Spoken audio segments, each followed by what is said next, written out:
La pesada cadena rechinó contra la corteza, y un instante después sonó otra. 4 hombres estaban sentados, derrumbados contra la base de un árbol gigantesco, con las muñecas inmovilizadas a la espalda por una gruesa cadena forestal, de las que se usan para arrastrar troncos. Tenían los rostros hinchados, la sangre reseca les bajaba desde las cejas abiertas hasta perderse en sus barbas enmarañadas. Los chalecos de cuero estaban hechos jirones. No llevaban botas. Ninguno se movía. A 3 metros de ellos estaba un niño de 8 años, descalzo, con un palo en la mano, el mismo con el que, un momento antes, había estado hurgando un hormiguero. Los miraba sin parpadear. No gritó.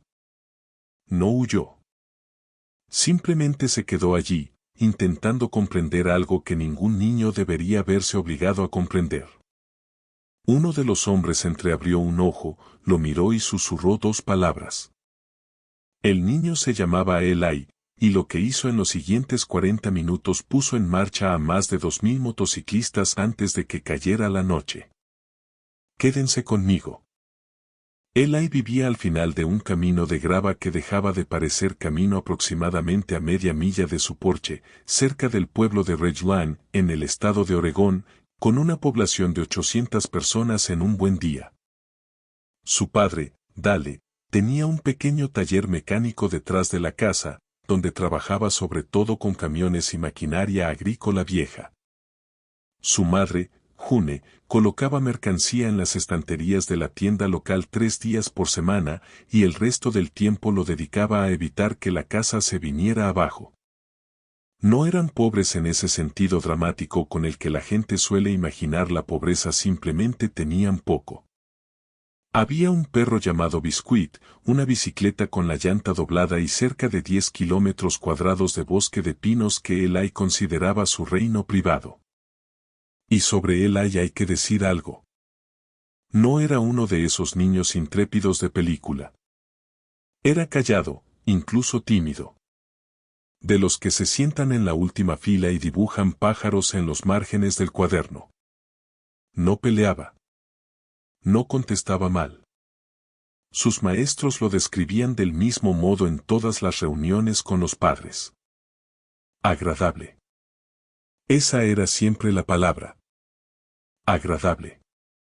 Como si una sola palabra bastara para contener a una persona entera.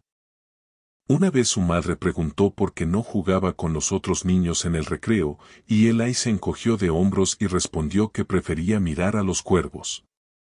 Así era Eli. Veía cosas silenciosas. Cosas pequeñas. Cosas que los demás atravesaban sin notar. Pero había una cualidad que lo apartaba del resto de los niños de 8 años. No se quedaba paralizado cuando algo se torcía. Cuando la situación se rompía, la mayoría de los niños se bloqueaban, Eli actuaba. No porque fuera valiente, sino porque su cabeza funcionaba así. Su padre lo había visto sacar a un gatito de debajo de una cortadora de césped en marcha sin pensarlo ni un segundo. Esa noche se lo contó a June y dijo: ese chico no piensa primero. Primero hace. Lo dijo como un elogio, pero también como una advertencia. Aquel sábado por la mañana, a finales de octubre, Eli salió temprano al bosque. El aire era tan frío que podía ver su propia respiración. Oyó ladrar a un perro al otro lado de la loma. No era Biscuit. Era otro ladrido, más agudo, más desesperado. Pensó que quizá era un perro callejero, tal vez herido, tal vez atrapado, y fue hacia el sonido. Subió por el sendero de la cresta, un camino que conocía de memoria, y siguió más allá de la roca que usaba como referencia para darse la vuelta. El ladrido se hizo más fuerte. Luego cesó. Y entonces escuchó otra cosa. Un sonido bajo, áspero, de metal raspando madera. Bajó por la pendiente del otro lado de la cresta, cruzó una arboleda de pinos viejos y salió a un claro que jamás había visto. 4 hombres encadenados a un árbol. Eli se detuvo en el borde del claro y recorrió la escena con la vista. Era un abeto Douglas monstruoso, de no menos de 2 metros de circunferencia. La cadena rodeaba el tronco 2 veces y luego pasaba por las muñecas de cada hombre, atadas a la espalda. No eran esposas. Era cadena industrial, cerrada con candados. Quienquiera que hubiera hecho aquello había llegado preparado. Los hombres llevaban chalecos de cuero, destrozados y cubiertos de sangre. Eli alcanzó a ver parches. No sabía exactamente qué significaban, pero ya había visto chalecos así en el pueblo, puestos sobre hombres enormes que a veces atravesaban Ridgeland en grupos de 20 o 30, con motores tan atronadores que hacían vibrar los cristales de la tienda local. Su madre siempre lo apretaba contra ella cuando pasaban. Su padre se limitaba a seguirlos con la mirada y no decía nada. Uno de los hombres tenía sangre seca en ambas orejas. Otro tenía el brazo doblado en un ángulo antinatural, casi seguro roto. Aquellos hombres no solo estaban encadenados. Los habían machacado, con calma, con método. Quien lo hizo no tenía prisa. El más cercano a Eli era el más corpulento. Cuello grueso, cabeza rapada, un tatuaje que bajaba desde la línea de la mandíbula hasta perderse bajo el cuello del chaleco. El ojo izquierdo lo tenía completamente hinchado. El derecho fue el que se abrió. Ese ojo fue el que lo miró. ¡Ayúdanos! Las manos de Eli temblaron. Todo su cuerpo quería salir corriendo. Todas las advertencias que sus padres le habían repetido a lo largo de la vida se encendieron al mismo tiempo. No hables con desconocidos, no cruces la cresta, no te metas donde no entiendes nada. Pero luego miró las muñecas del hombre. La piel, bajo la cadena, estaba arrancada y sangraba. Aquellos tipos llevaban allí mucho tiempo, al menos varias horas, quizá más. Y la temperatura seguía bajando. Eli dio un paso al frente. ¿Están muy mal? El grandote soltó algo parecido a una risa, aunque sonó más como tos. Sí, chico. Estamos muy mal. Puedo intentar quitar la cadena. No podrás. Está cerrada. Necesitas una cizalla o una llave. La voz del hombre era ronca, forzada. ¿Tienes teléfono? Eli negó con la cabeza. Aquí no hay señal de todos modos. Entonces tienes que ir a buscar a alguien. A alguien con herramientas. El hombre se interrumpió, tragó con dificultad y añadió. Y tienes que hacerlo rápido, porque los que hicieron esto dijeron que volverían. Eso lo cambió todo. Eli ya no estaba mirando solo a 4 hombres golpeados. Estaba de pie en medio de algo que aún no había terminado, algo que seguía ocurriendo. ¿Quién hizo esto?, preguntó. El hombre negó con la cabeza. No importa. Solo vete. Corre, si puedes. Eli miró a los otros 3. Uno ni siquiera se movía. El pecho subía y bajaba, pero apenas. Otro tenía la cabeza echada hacia atrás, pegada a la corteza, la boca abierta, la respiración superficial y áspera. El cuarto lo miraba con los ojos bien abiertos, sin decir una palabra. Eli se dio la vuelta y echó a correr. Corrió más rápido que nunca en su vida. Subió la pendiente, cruzó la cresta, bajó por el sendero. Las ramas le azotaban los brazos. Las piedras le mordían las plantas de los pies desnudos. No sentía nada de eso. Había unos 3 kilómetros hasta la parcela más cercana con un teléfono fijo, y cubrió esa distancia en menos de 15 minutos. Salió disparado del bosque al patio de Walter Dawson, tropezó con una manguera y cayó de bruces sobre la hierba. Walter Dawson tenía 72 años y había vivido en Ridgeland toda su vida. Salió al porche con una escopeta en una mano y una taza de café en la otra. Cuando vio que era un niño, bajó el arma. Eli, ¿qué ha pasado? Eli jadeaba.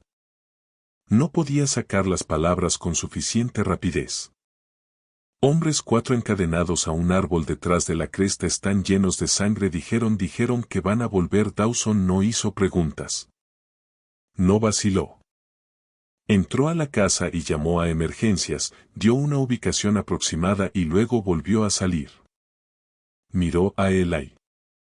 ¿Cómo iban vestidos? Chalecos de cuero. Con parches. La cara de Dawson cambió. Algo se endureció detrás de sus ojos. Volvió a entrar. Eli lo oyó marcar otro número. Esa conversación fue breve, en voz baja no logró distinguir las palabras. Cuando Dawson salió de nuevo, parecía más viejo que 2 minutos antes. He llamado a un conocido del pueblo, dijo. A alguien que entiende cómo funcionan esa clase de hombres. ¿Son malos? Preguntó Eli.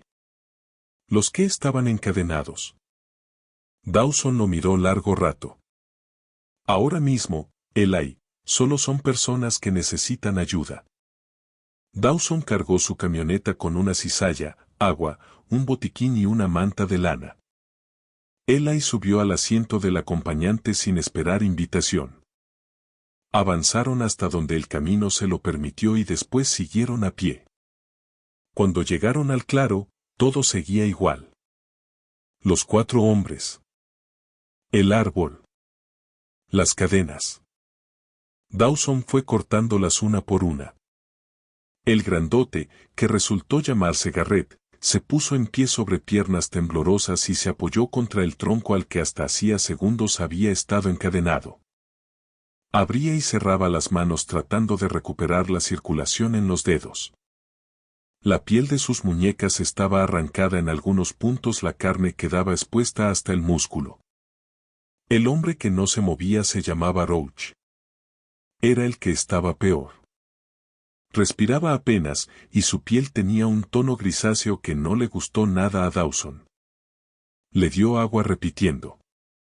Despacio, despacio, no te atragantes. Roach ni siquiera podía sujetar la botella. Dawson la sostuvo por él, como se sostiene un biberón para un bebé, inclinándola con cuidado, mientras Eli veía el agua resbalar por la barbilla del hombre. A los 40 minutos llegaron el departamento del sheriff, 2 patrullas y una ambulancia. Los paramédicos colocaron a Roach en una camilla. Garrett rechazó atención médica, se sentó en la compuerta trasera de la camioneta de Dawson, bebió agua y no dijo una sola palabra. Los otros 2 hombres se llamaban Pike y Harlan. Les dieron declaraciones breves a los ayudantes del sheriff. Los habían emboscado en una carretera secundaria después de una reunión, los habían superado en número, arrastrado al bosque, encadenado y golpeado. Se habían llevado sus motocicletas. Habían destrozado sus teléfonos. Eli estaba sentado sobre una piedra plana al borde del claro. Un ayudante joven del sheriff le ofreció una caja de zumo de manzana. Eli perforó el aluminio con la pajita y bebió despacio, observando a los paramédicos trabajar. El bosque volvió a quedarse en silencio. Los pájaros regresaron a las ramas. En algún punto sobre su cabeza una ardilla castañeteó.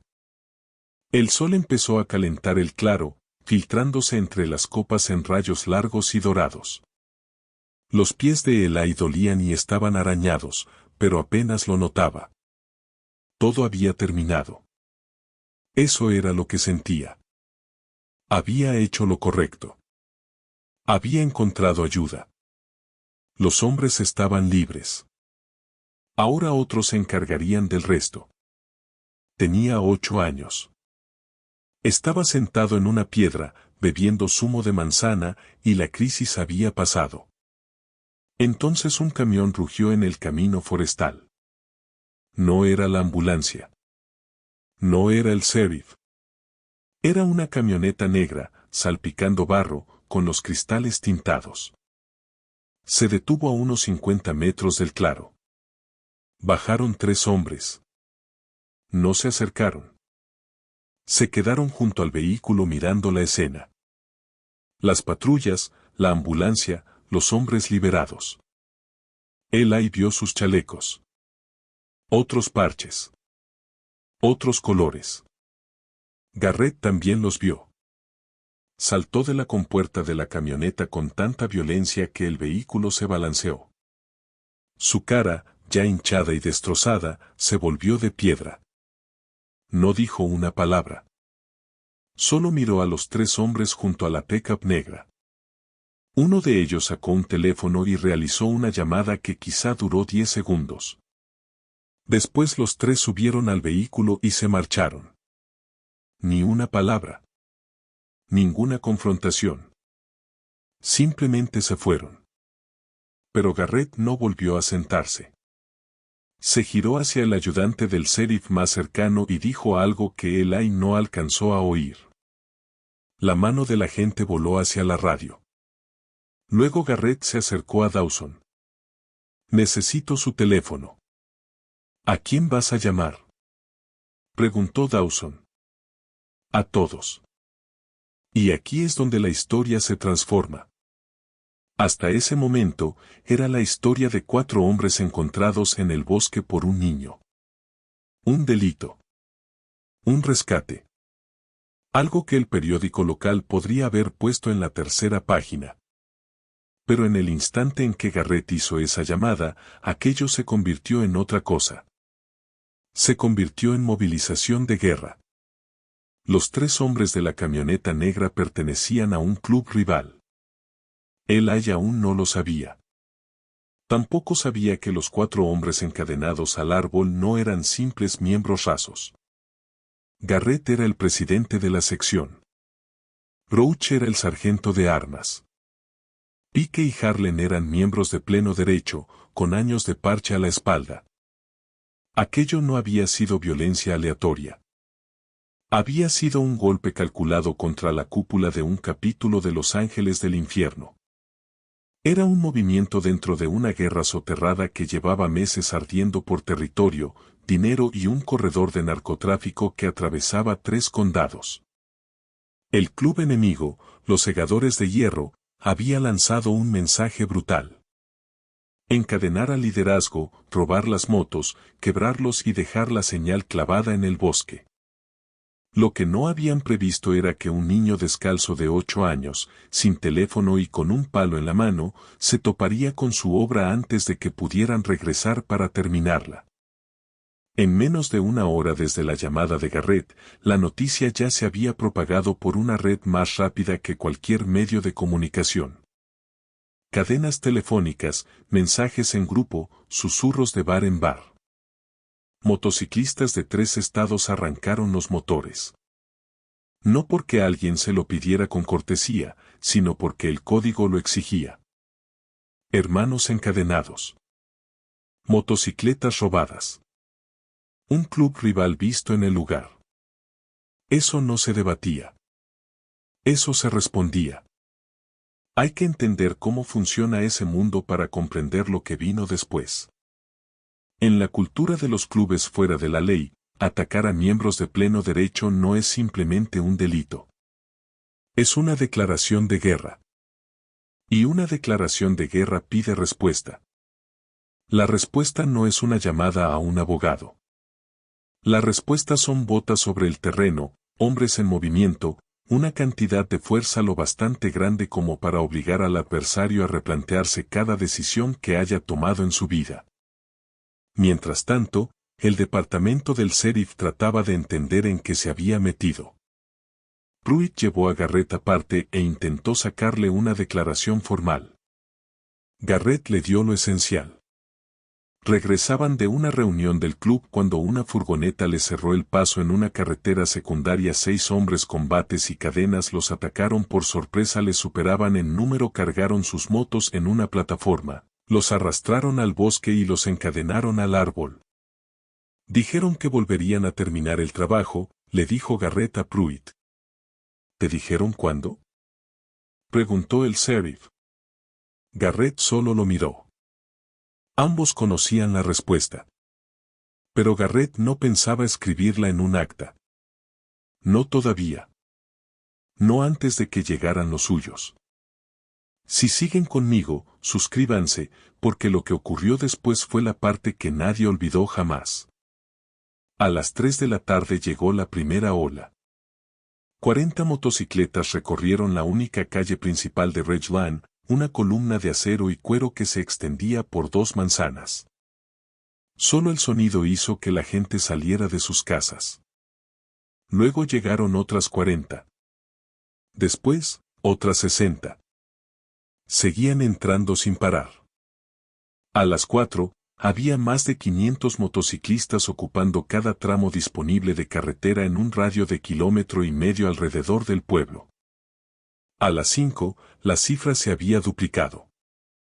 Al caer la noche, el conteo superaba los 2,000. El sheriff, un hombre llamado Bill Pruitt que llevaba 11 años en el cargo y nunca había visto nada más grave que algunas detenciones por metanfetamina y un puñado de peleas de bar, estaba de pie en la escalinata del ayuntamiento mirando cómo el pueblo se llenaba de cuero, cromo y rugidos de motor. Solicitó apoyo a la policía estatal. Venían en camino, pero aún no llegaban. Y cada 15 minutos entraba otra oleada. Lo extraño era que los motociclistas no iban desatados. No rompían escaparates. No empezaban peleas. Estaban organizados. Tranquilos.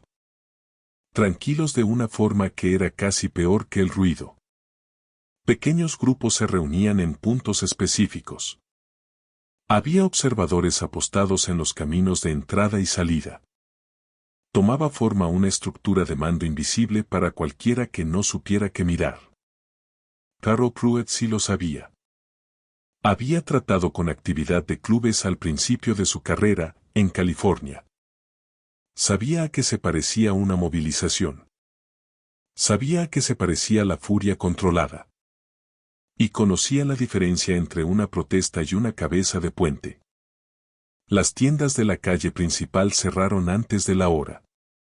Puertas atrancadas. Luces apagadas. El dueño de la ferretería se quedó detrás del escaparate con un rifle de caza en brazos, observando a los motociclistas a través del cristal. La mujer que llevaba la panadería llamó a su hermana en Portland y le dijo: «Si no sabes nada de mí por la mañana, llama a la policía». Lo que no comprendía era que la policía ya estaba allí. Solo que estaban en inferioridad de aproximadamente 200 a 1. Y entonces llegó la cúpula. Un todoterreno negro y solitario se detuvo frente al diner de la calle principal. De la parte trasera bajaron 2 hombres. Uno de ellos era alto, delgado, canoso, con un chaleco tan cubierto de parches que parecía una manta cosida a mano. Se llamaba Stokes. Era el presidente regional de Los Ángeles del Infierno, uno de esos hombres que no levantan la voz porque jamás lo necesitan, uno de esos hombres cuya sola llamada bastaba para poner en la carretera a 2,000 motociclistas en 3 horas. Stokes entró en el diner como si le perteneciera, se sentó en una cabina, pidió café y se quedó esperando. Pruitt fue a verlo a él, no al revés. Eso ya decía todo sobre el equilibrio de poder en ese instante. «Tenemos una situación», dijo Pruitt. «Ustedes tenían una situación», lo corrigió Stokes.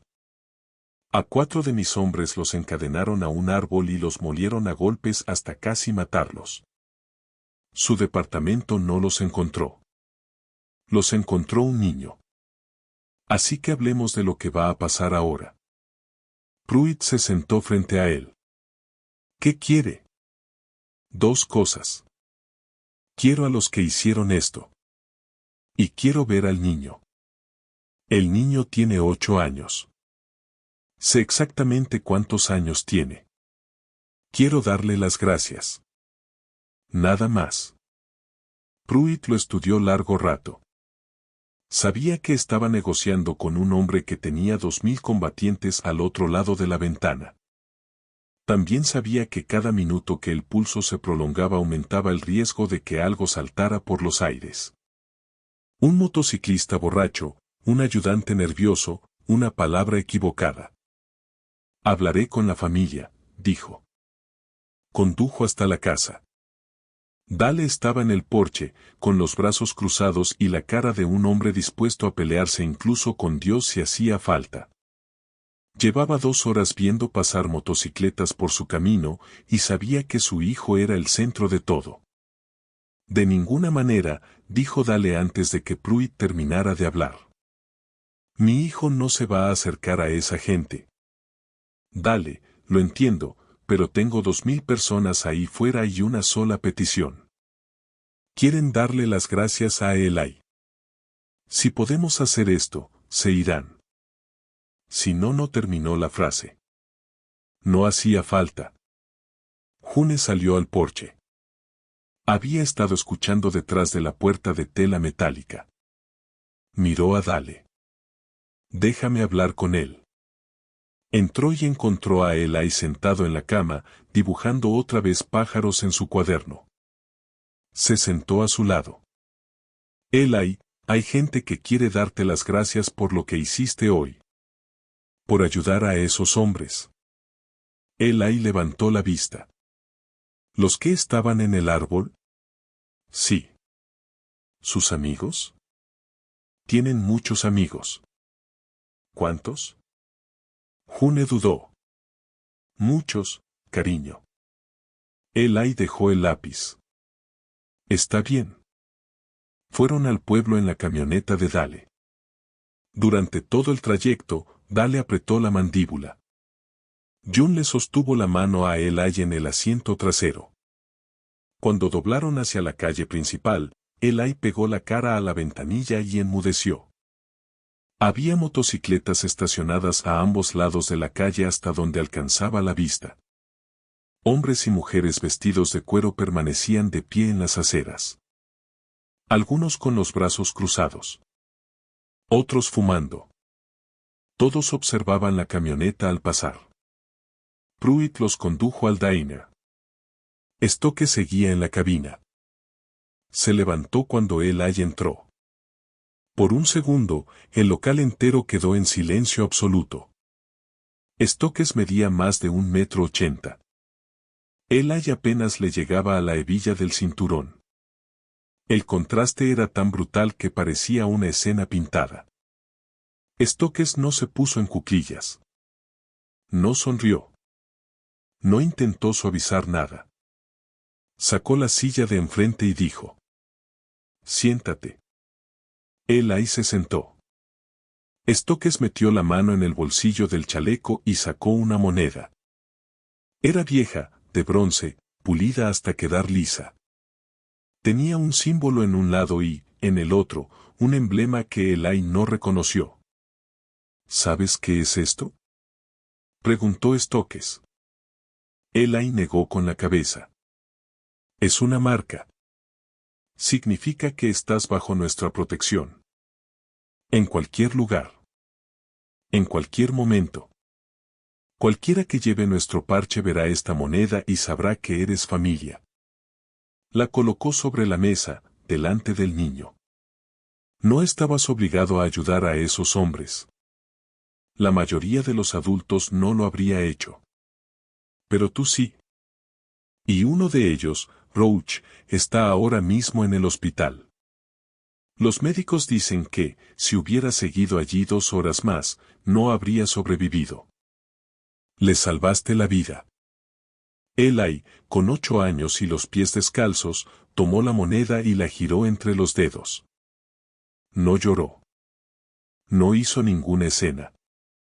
No se llenó de orgullo. Solo levantó la vista hacia Stokes y preguntó: ¿Van a estar bien? ¿Los 4?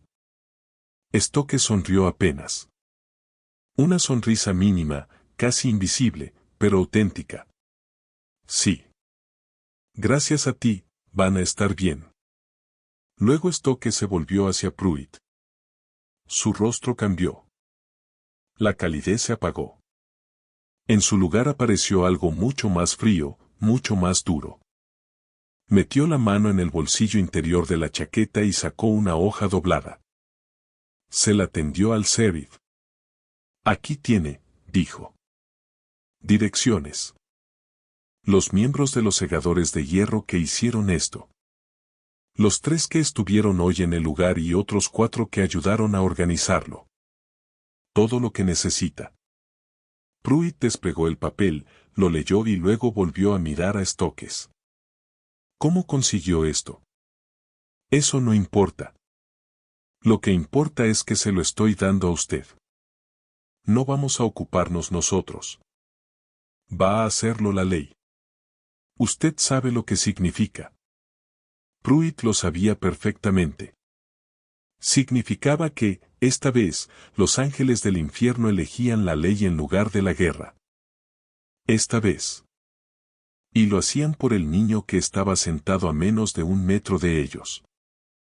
El muchacho hizo lo correcto por nuestros hermanos, dijo Stokes. Así que nosotros haremos lo correcto por su ley. Esta vez. Dijo esta vez de una forma que Pruitt oyó 2 veces. Dale le dio la mano a Stokes al despedirse. Era evidente que no quería hacerlo. Se le notaba en la cara. Pero lo hizo, porque su hijo estaba mirando y porque, fueran quienes fuesen aquellos hombres, habían honrado a su niño. Y eso significaba algo, aunque Dale jamás llegara a comprender del todo qué. A las 10 de la noche, los motociclistas empezaron a marcharse. El sonido de 2000 motores arrancando a la vez fue algo que Ridgeland no había oído nunca y que probablemente no volvería a oír jamás. Rebotó por el valle, golpeó las colinas en eco y sacudió los cristales de cada ventana del pueblo. Algunas personas salieron al porche a mirar. Otras atrancaron puertas y apagaron luces. Eli estaba de pie en el patio de su casa, con biscuit a sus pies, escuchando hasta que el último rugido se deshizo en el silencio. A los segadores de hierro los arrestaron dentro de las siguientes 48 horas.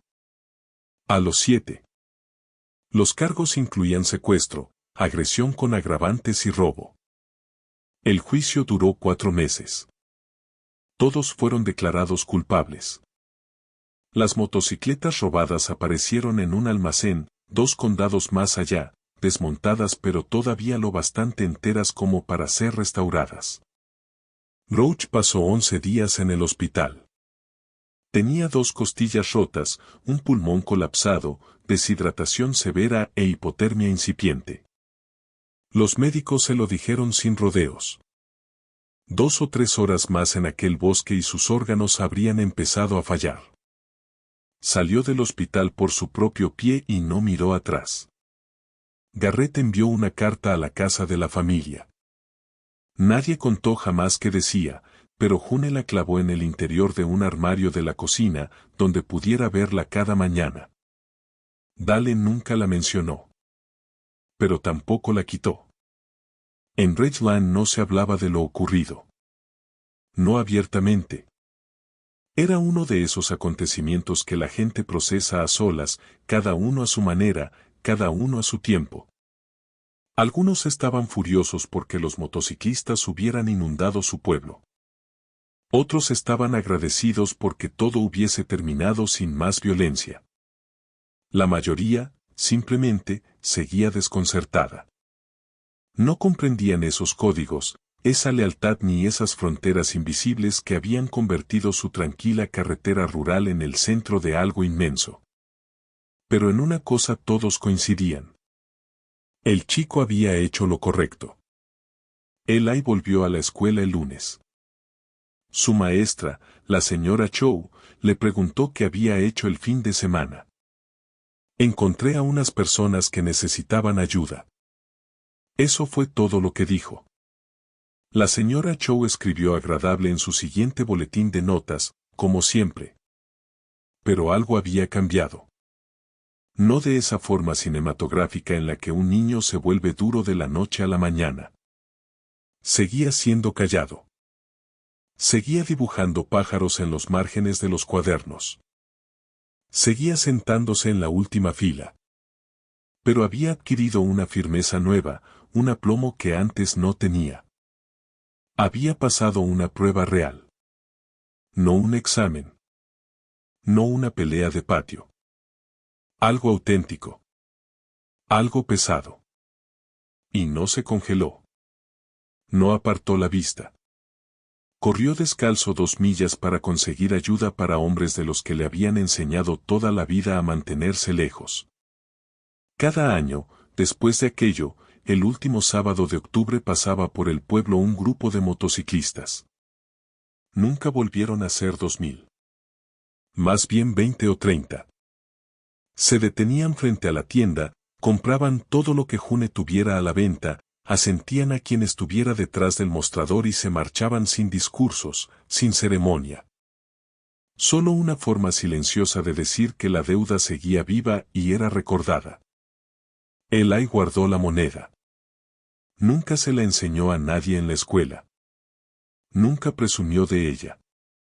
La conservaba en una caja de madera sobre la cómoda, al lado de una pluma de pájaro, una piedra lisa del río y una fotografía de sus abuelos. Para él no era un trofeo. Era un fragmento íntimo de su vida. Importante, sí, pero privado. Cuando Eli cumplió 16 años, Roach llegó a Ridgeland solo, montado en una motocicleta que brillaba como si jamás hubiera tocado el barro. Aparcó frente a la casa y llamó a la puerta. Eli abrió. Estaba más alto, pero seguía siendo callado, seguía teniendo la misma mirada tranquila. Roach lo observó y le estrechó la mano. No sé si te acuerdas de mí, dijo. Usted era el que no se movía, respondió Eli. Roach asintió despacio. Se veía distinto. Más fuerte. Más sano. Los rasgos rotos de su cara se habían soldado en algo duro. No habría sobrevivido. Los médicos me lo dijeron. 2 horas más, y el frío habría terminado lo que la paliza no consiguió. Guardó silencio. Miró los árboles que rodeaban la casa, los mismos pinos que cercaban aquel claro 8 años atrás. Llevo 4 años sobrio. Tengo una hija, tiene 2 años y la llamé como mi madre. Bajó la vista y luego volvió a mirarlo. He venido a decirte que cada día que tengo, todo lo que vino después, empezó cuando tú estabas en aquel bosque con un palo en la mano y decidiste no huir. Eli no supo qué contestar. Así que dijo lo único que le pareció honesto. Me alegra que esté bien. Roach soltó una carcajada auténtica, plena, profunda, nada parecida al sonido quebrado del hombre destrozado que él había encontrado encadenado al árbol 8 años antes. Luego volvió a montar en la moto, le hizo un gesto con la cabeza y se marchó. Eli terminó siendo paramédico. No exclusivamente por aquel día, pero sí porque ese día le reveló con brutal claridad quién era. Una persona que avanza hacia el desastre en vez de apartarse de él, una persona que no se paraliza. Se formó a los 20 años, obtuvo la certificación a los 21 y empezó a trabajar en una estación a 2 pueblos de distancia. Pasó su carrera sacando gente de coches destrozados, de casas en llamas y de todos esos lugares horribles a donde van a parar los seres humanos cuando el mundo deja de tener sentido. Era bueno. Más que bueno.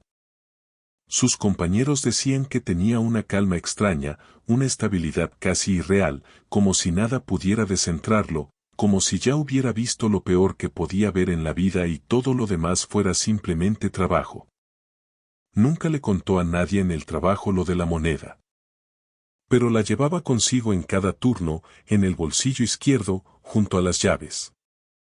Algunas historias terminan con un gran momento, con un discurso, con una revelación. Esta termina un martes. Eli tiene 32 años. Está sentado en la cabina de su ambulancia, bebiendo café, esperando la siguiente llamada. Biscuit ya hace mucho que murió. Sus padres envejecieron. La tienda cambió de dueño. Ridgeline sigue siendo Ridgeline. Y Eli sigue siendo Eli. El niño que no se quedó inmóvil, El hombre que nunca dejó de avanzar hacia aquello de lo que todos los demás salían corriendo. Metió la mano en el bolsillo y rozó la moneda, lisa por un lado y áspera por el otro. No la sacó. No hacía falta mirarla. Le bastaba con saber que seguía allí. Un recordatorio, no de aquellos hombres, ni de las cadenas, ni de